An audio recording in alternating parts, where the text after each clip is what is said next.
We pretty much already know who's going to be there. So I tried to tell you, but you wouldn't listen.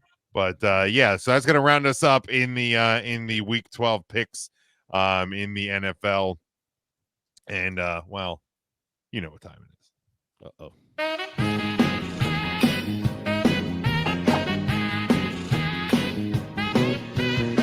Kyle's really getting into it this week. I'm telling you, it's groovy.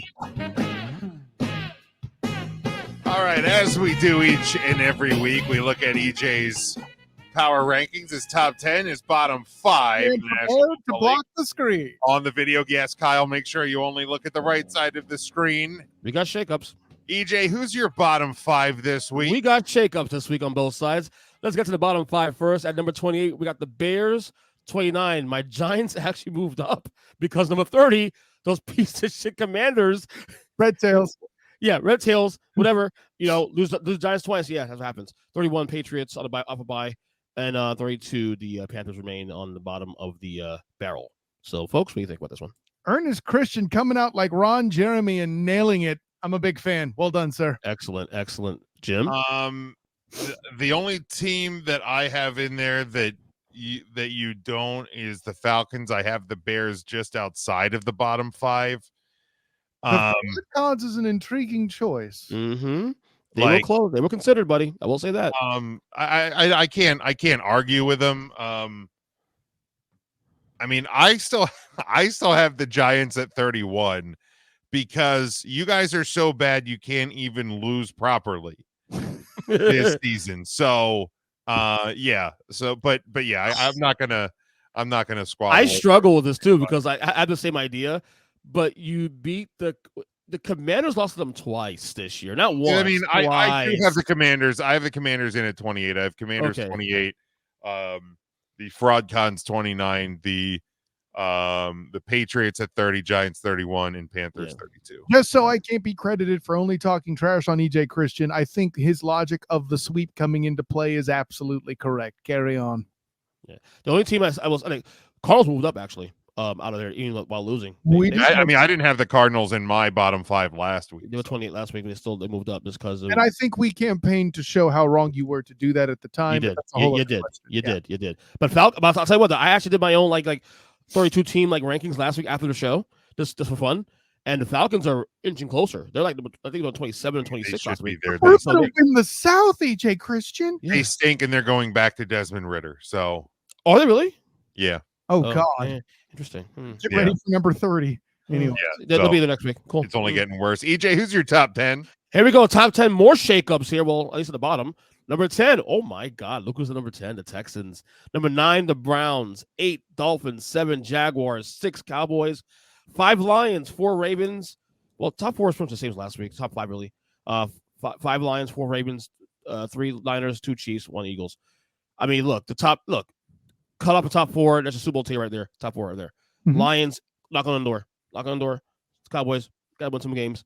But there it is. I mean, the shakers on the bottom, really, to be honest with you.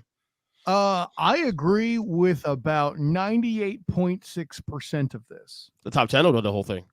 The top 10 in particular. No. Hey, listen, you're great on the bottom 5. Totally down there. Mm-hmm.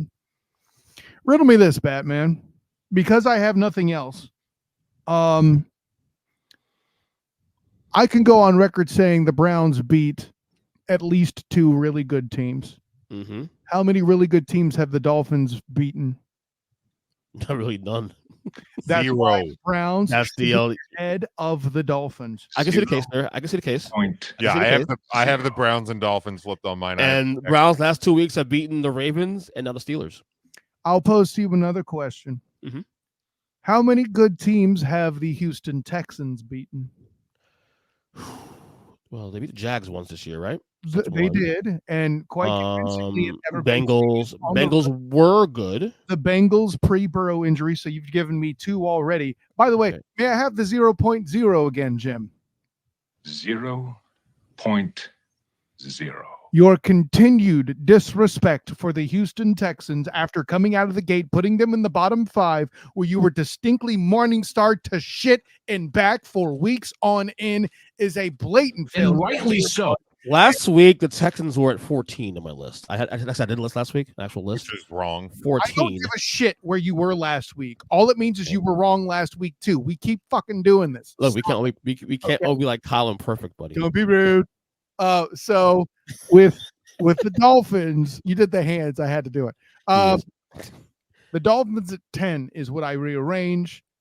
Browns and Texans. You have the correct teams. So your order I take issue with. No, I can see the case there. you had Definitely. the Texans at 14. Yeah. And you moved them 4 spots up because of a 5-point win over the Cardinals. Well, the problem is remember the Bengals are now out because of Burrow. So there's a lot of shakeups happening that's out of control. So I mean, it's one of those things where they're 14, 13 was the Vikings, 12 was the Browns last week, 11 was the Steelers. So Steelers lose, Browns move up, Seahawks move out. You know what I'm saying? It's just one of those things, you know. I mean, are they too high or too low for you, Jim? I have the Texans at 10. Okay, so but my issue is more that you moved them 4 spots on one win, a close win, probably their ugliest win of the year. No, I agree. I mean, look, I even said that doesn't track for me. I even said on my Unfiltered podcast last week that had a trap game feel to it. That had a be very careful Cardinals, and what happened? They almost lost that game last week. But a lot of it too also had to come with the fact that Vikings lose. Based on my list last week, Vikings lose, Steelers lose, Bengals lose Burrow for the year. Okay, so a lot of things happen. You had the Steelers too high before. Well, 6-3 too. Also, I mean, dude, they're not really. But the thing is, though, right? But who are you putting in there? You putting Buffalo in there last week after what happened the last couple weeks prior to that? No. So that's what I'm saying. You really only have 4 great teams in this league. You really only that's it. The parity is so sick now. This league it's insane. The funny thing is, I mean, I don't know how many. I don't even know if you have any. Well, I mean, the Eagles. To be honest, the Browns, even the great teams are flawed. Right? That's amazing. Yeah, it's listen. The parity point is a good one, EJ. I get you. Because like last week, my top 4 was Eagles, Lions, 49ers, Chiefs. So like my top 3 didn't change. Mm-hmm. I still have that as Eagles, Lions, Niners. Sure. My top 3 still the same last week. Did you drop the Chiefs? No, the same spot. Not you, Jim. I did. So did you drop them below the Ravens? Yes. Okay. And you did last week too, right? Didn't you also? Oh no. No, they were above the Ravens last. Oh, okay. I think I'm around. Sorry. Yeah, I don't know that I have the Lions that high. I'm not mad that you do, Jim. I'm just not quite there yet. I'm just not. Like even the Browns too, Kyle, to be fair, also, like, do they feel like a top 10 team? Their defense does, the Dolphins, but their offense don't.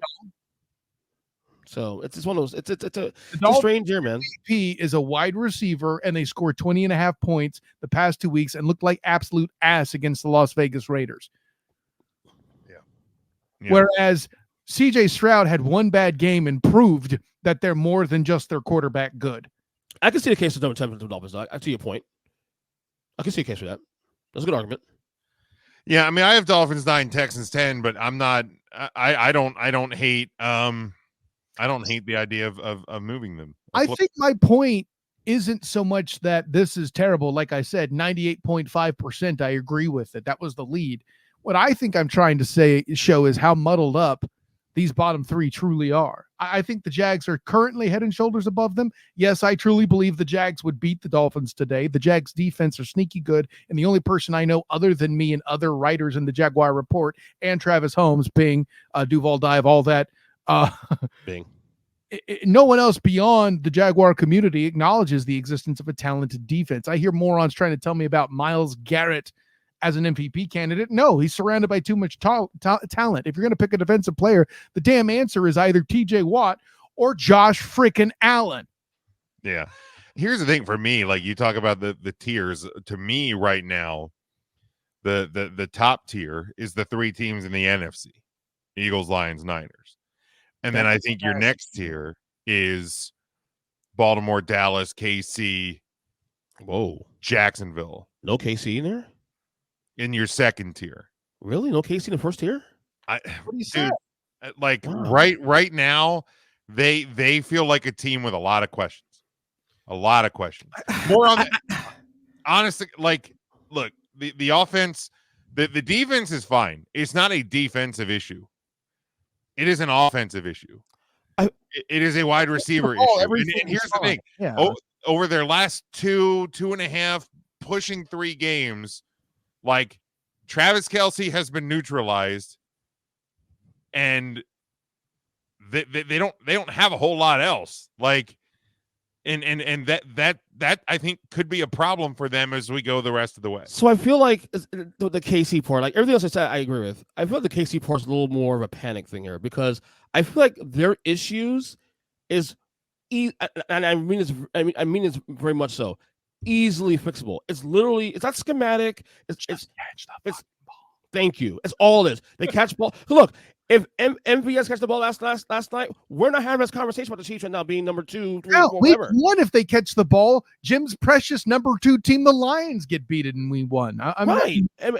We literally drop balls. They didn't, and we're in week 12, right? But it's not schematic.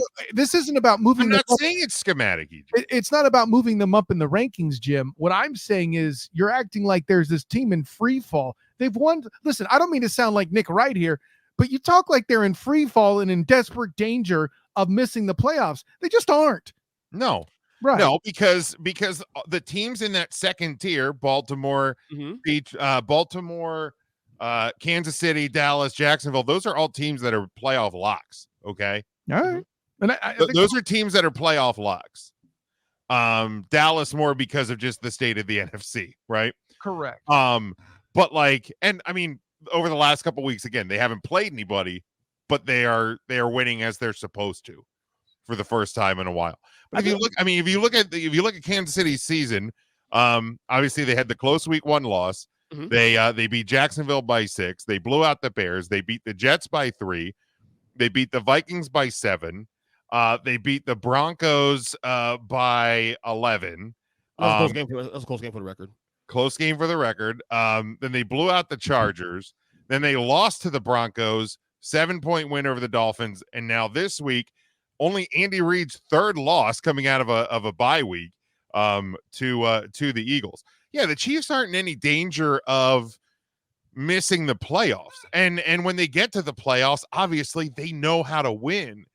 But like when I'm looking at this season as a whole, and particularly the last couple games, like, again, it's not schematic, it's not coaching, whatever. But if you're at a point where defenses go, okay, well, if I neutralize Travis Kelce, then they have to get the ball to Kadarius Toney and Valdez-Scantling, and Pacheco's coming out of the backfield.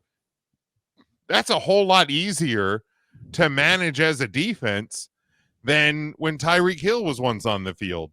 And and Travis Kelce was, 29 years old and not 34. I think a lot of the Eagles shaky game in and game out, and they're the number 1 team. What are we doing? Right. I also think a lot of it too also with the Chiefs, though. We gotten so used to the Chiefs being a certain way for the last 5 years, and we're seeing a shift now from this team being this offensive juggernaut that couldn't stop teams for a long time. Remember, we had a discussion about the Chiefs were the fantastic offensive team that couldn't stop anybody. And all of a sudden, this team's reversed now to being let's say it, they're in the league defense now. They are. They're top 5 defense in the league right now. Okay, we're not used to this now. They don't win. They don't win pretty like it used to. Now it's a little bit uglier now.